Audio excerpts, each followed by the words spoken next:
بسم اللہ الرحمن الرحیم۔ دوستوں، اس وقت جو صورتحال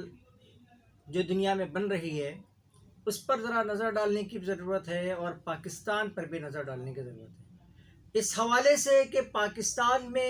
جو سب سے اہم کام اس وقت ہو رہا ہے، ہماری حکومتوں کے لیے جو سب سے نمایاں اور سب سے شاندار کام ہے وہ یہ ہے کہ لندن میں ایک اجلاس کیا جائے۔ اس اجلاس کے بارے میں بہت ساری باتیں ہمارے لوگوں نے بتائی ہیں، ہمارے یوٹیوبرز نے بھی بتائی ہیں، ہمارے اخبارات بھی بتا رہے ہیں کہ کس موضوع پہ گفتگو ہوئی ہے، لیکن یہ نہیں بتا رہے کہ سب سے امپورٹنٹ بات جو اس صورتحال میں ہوئی ہے، جو لندن میں جو نواز شریف کے ساتھ محترم جناب وزیر اعظم صاحب کی یعنی شہباز شریف کی جو گفتگو کی ہے، وہ صرف اور صرف اس پر مشتمل ہے کہ آیا شہباز شریف تم نے تو NRO 2 لے لیا، لیکن میں ابھی تک لندن یاترا ہی میں موجود ہوں، اور لندن سے مجھے نکالنے کے لیے اب تک تمہاری کسی بھی قسم کی کوئی چیز سامنے نہیں آ رہی، کوئی ڈیولپمنٹ اس سلسلے میں نہیں ہے، بلکہ نہ میں لندن سے باہر نکل پا رہا ہوں، اور نہ میری بیٹی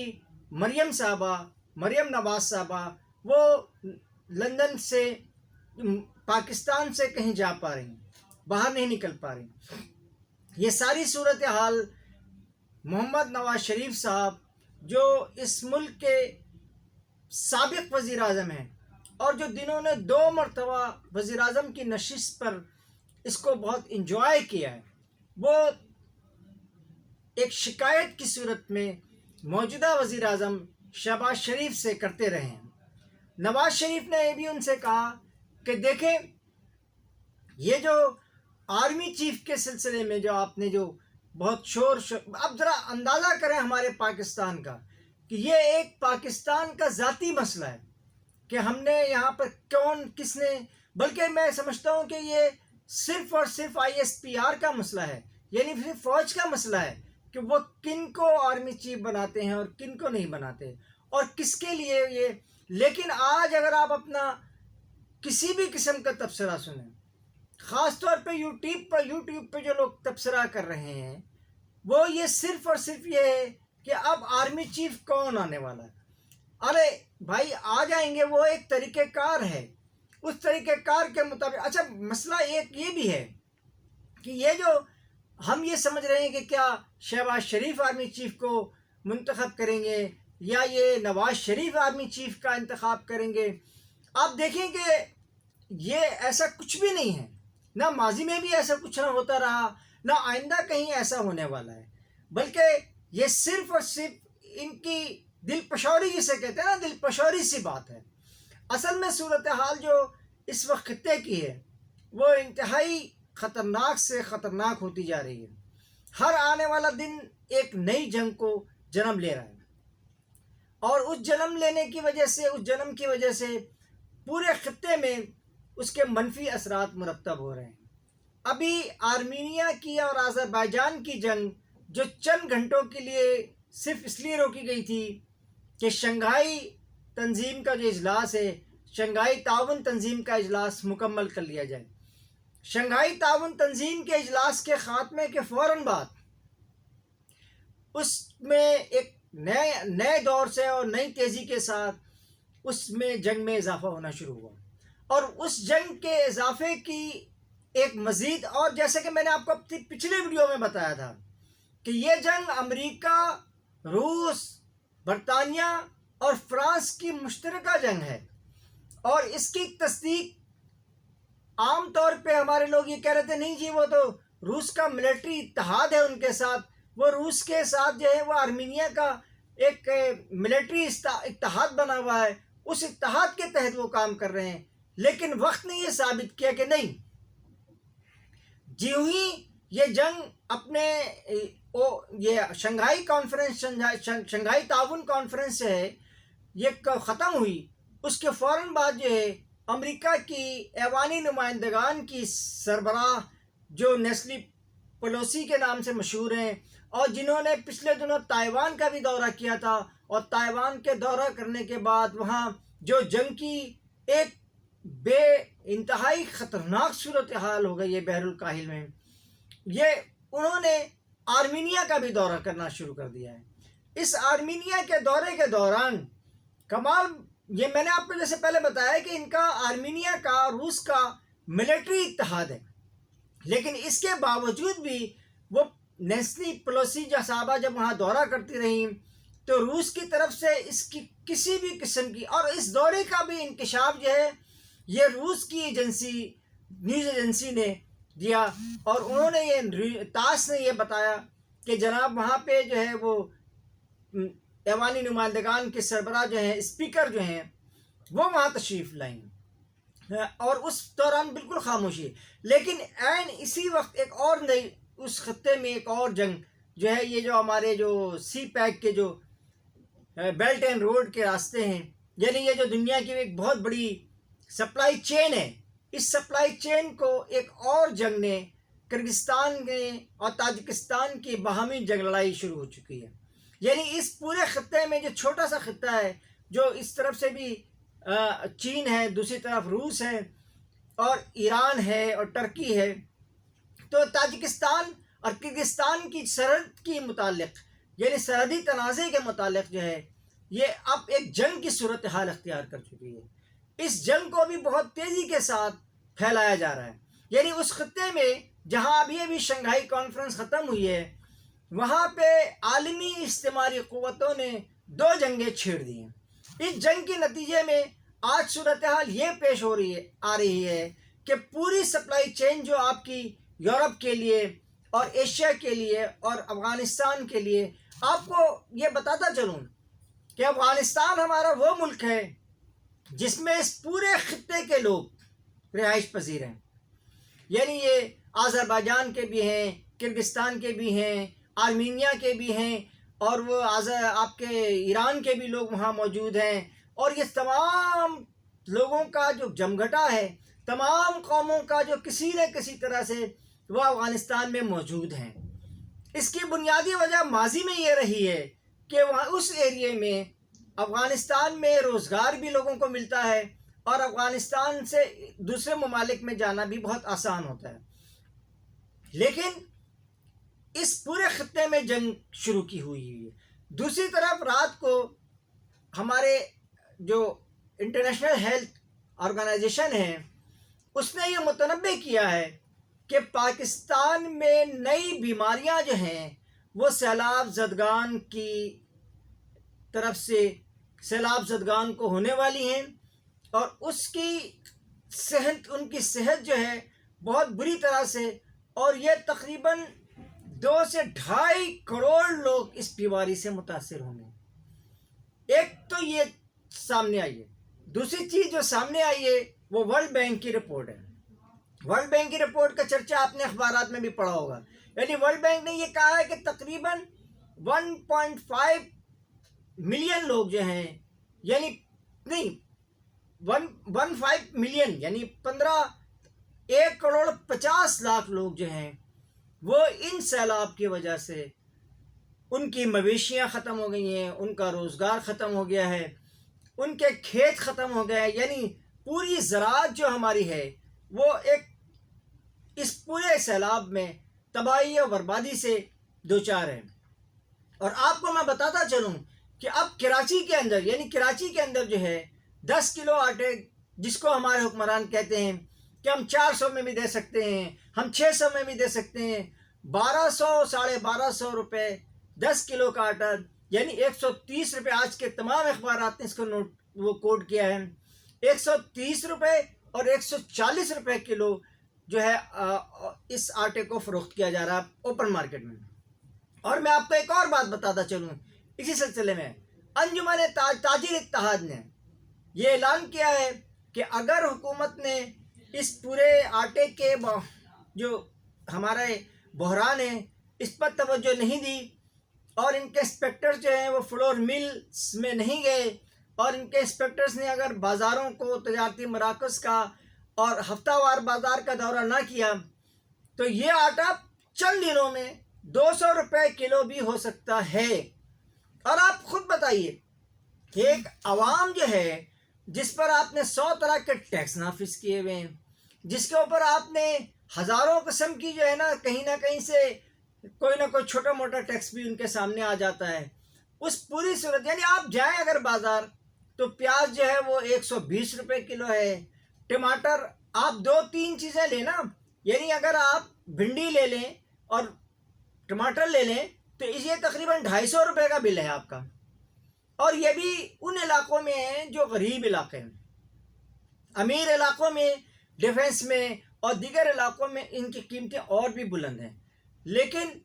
اس پر کسی بھی قسم کے حکمرانوں کی جانب سے کہیں بھی ذرہ برابر بھی کوئی توجہ نہیں ہے، کوئی سنوائی جسے کہتے ہیں، کوئی سننے والا نہیں ہے، کوئی دیکھنے والا نہیں ہے اس پوری صورتحال کو. لیکن اس کے برعکس فوج ظفر موج یہاں سے پہلے تو شنگھائی کانفرنس میں گئی، یعنی اس میں وزیر بھی شامل ہیں، اس میں وزیر اعظم بھی شامل ہیں، اس میں وہاں تو وزیر خارجہ بھی شامل تھے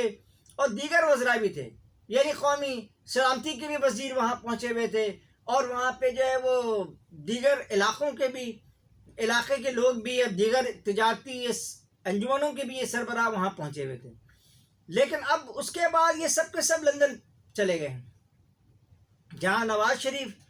ان کو ہدایات جاری کر رہے ہیں. اچھا، یہ ہماری لندن کی جو یاترا ہے، یہ لندن میں ہونے والے منصوبے بندیاں ہیں، اس میں کوئی پارٹی کسی طرح بھی پیچھے نہیں تھی. نون لیگ تو کسی زمانے میں مذاق اڑایا کرتی تھی، کس کا؟ متحدہ قومی مومنٹ کا، کہ ان کے سربراہ جو ہیں وہ لندن میں اجلاس کر رہے ہیں. اور چند 2-3 دن پہلے الطاف حسین نے اس پر ان کا بھی مذاق اڑایا ہے کہ ہمیں کہنے والے، ہم پر طنز کرنے والے آج جو ہیں وہ خود لندن میں اجلاس کر رہے ہیں. یعنی آپ کو میں نے جو ہم نے ملکہ کے بارے میں جو ویڈیو بنائی تھی اس میں بتایا تھا نا کہ ہر بدعنوان شخص جو کسی بھی ملک سے نکلنا چاہتا ہو اور کہیں بھی پناہ لینا چاہتا ہو اس کے لیے لندن بہت اچھی جگہ ہے.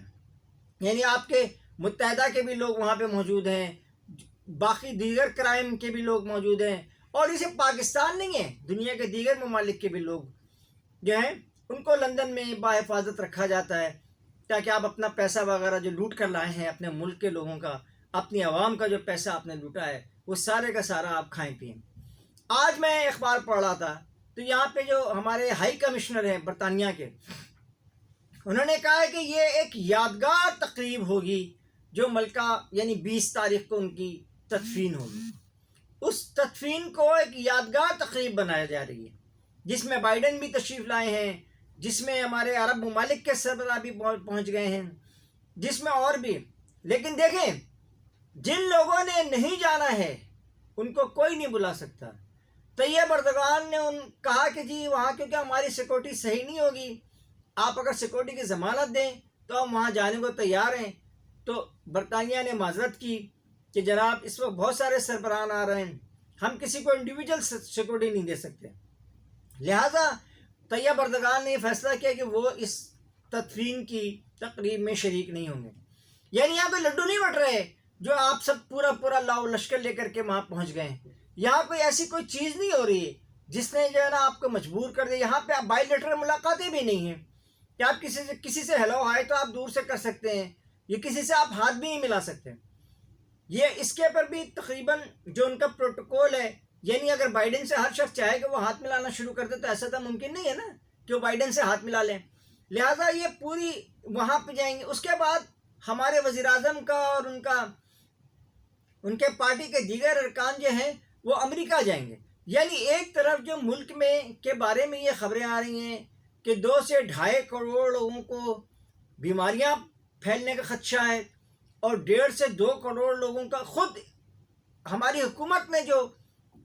بنیادی طور پہ جو نئے ایک تجزیہ پیش کیا ہے، کہا کہ $30 ارب جو ہے وہ ہمیں یہاں پر اس سیلاب کے بحران سے نمٹنے کے لیے چاہیے. اب آپ ذرا سوچیں اور غور کریں، ذرا اندازہ کریں کہ ایک ایسا ملک جس کو $1 کے لیے، $0.5 کے لیے، آج ہی یہ مختلف اخبارات میں یہ خبر چھپی ہے کہ جو ہمیں سعودی عرب نے دیا ہے $1 ارب، وہ 1 ارب اور 1.5 ارب، پھر اس کے بعد 1 ارب آدھا ارب اور تقریباً $2 ارب کے قریب ہیں، جن کو صرف ہم نے اسٹیٹ بینک میں رکھنا ہے، اور اس پر ہم نے $16 کروڑ جو ہے وہ ان کو سود بھی ادا کرنا ہے۔ اس میں انہوں نے 1 سال کے ایکسٹینشن کر دیے۔ اب آپ جب ایک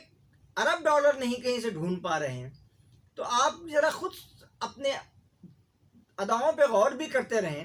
کہ آپ کی ادائیں کہاں پہ اچھی ہو رہی ہیں اور کہاں خراب ہو رہی ہیں، کہ آپ کے $30 ارب جو ہے وہ آپ کے لیے ضروری ہے پاکستان کو اپنی معاشی صورتحال کو بہتر بنانے کے لیے نہیں، صرف سنبھالنے کے لیے ضروری ہے۔ ایک ایسے ملک کے وزیر اعظم صاحب وہ جو ہے پہلے اجلاس میں چلے گئے شنگھائی میں پورا لاء و لشکر لے کے، اس کے بعد نواز شریف صاحب نے ان کو طلب کیا، وہاں چلے گئے، اس کے بعد آپ جو ہے وہاں روانہ ہو رہے ہیں، امریکہ روانہ ہو رہے ہیں، اس میں بھی آپ کا سارا لاء و لشکر آپ کے ساتھ ہوگا۔ پوچھنا یہ ہے کہ بھائی یہ جو آپ بتا رہے ہیں کہ جی آپ کو $1 کے لیے ناک رگڑنی پڑتی ہے، $1 کے لیے جو ہے آپ کو IMF سے اجازت لینا پڑتا ہے، تو یہ جو آپ عیاشیاں کرتے پھر رہے ہیں، ہوٹلوں میں رہ رہے ہیں اور جا کر کے جہازوں میں گھوم رہے ہیں، یہ کس کا پیسہ ہے؟ کہاں سے لائے ہو یہ پیسہ تم؟ یہ تمہارا اپنا ذاتی پیسہ ہے؟ یہی عوام جو یہاں نان و شبینہ کو محتاج ہے، عوام جو ایک ایک ٹکڑے کو محتاج ہے، عوام آپ اب کیمپوں میں چلے جائیں، یقین کریں آپ کے آنسو نہیں رکیں گے۔ لیکن ہمارے حکمرانوں کو اس تمام چیزوں کی کوئی فکر نہیں، وہ تو اس میں لگے ہوئے ہیں کہ جی فلاں کام ہم نے کرنا ہے، فلاں کام ہم نے کرنا ہے، نواز شریف کو کس طرح لے کر کے آنا ہے اور شہباز شریف کے ساتھ کیا۔ اور میں بتاؤں کہ پورے آپ کی سرحدوں کے ارد گرد ایک ہنگامہ مچا ہوا ہے، سرحدوں کے ارد گرد جو ہے آپ کے ایک خطرناک صورتحال پیدا ہو رہی ہے، کہیں ایران ہے، کہیں افغانستان ہے، کہیں آذربائیجان ہے، کہیں آرمینیا ہے، اب میں نے آپ کو بتایا کہ تاجکستان اور کرغزستان کے درمیان جنگ چھڑ چکی ہے۔ یہ ساری صورتحال ہمیں کسی ایسے فیصلے کو کرنے کی طرف دعوت دے رہی ہیں کہ جس میں ہم یہ عوام کو بتا سکیں، عوام کے سکون کے لیے کوئی کام کر سکیں اور عوام کو اس بات کا احساس دلائیں۔ اب آج کل ایک نئی چیزیں شروع ہو گئی ہیں کہ پہلے تو بجلی کے بلوں میں فکس ٹیکس لگا دیا جاتا تھا، ہر گھر کا بھی فکس ٹیکس ہے، باہر کا بھی فکس ٹیکس ہے، لیکن اب بجلی کے بلوں میں جو بلدیہ عظمیٰ ہے کراچی، اس کا ٹیکس لگا دیا گیا۔ اب آپ بتائیں کہ بجلی کا بل جو ہے وہ تو اب آپ نے دینا ہی دینا ہے نا، کسی طرح اگر آپ نہیں دیں گے کسی وقت، یہ ساری صورتحال جو ہے یہ ہمارے ملک کے لیے بہتر نہیں ہے۔ ہمارے وزیر اعظم صاحب جناب شہباز شریف صاحب اور ہمارے مقتدرہ اور خفیہ ہاتھ جسے کہتے ہیں، اس ملک کی عوام کی ان سے گزارش ہے کہ للہ اللہ کے واسطے پاکستان کی حفاظت کریں، پاکستان کو قائم رکھنے کی بات کریں اور اپنی عوام کو زیادہ سے زیادہ ریلیف دینے کی کوشش کریں، ورنہ یہ عوام اب کسی بھی طرح سے اگر وہ یہ اٹھ کھڑی ہوئی تو پھر کسی چیز کو بھی بچانا، کسی نظام کو بھی سمیٹنا، کسی نظام کو بھی نافذ کرنا یکسر ناکامی سے دوچار ہوگا۔ اس کے ساتھ ہی قاضی جاوید آپ سے اجازت چاہتا ہے۔ اللہ حافظ۔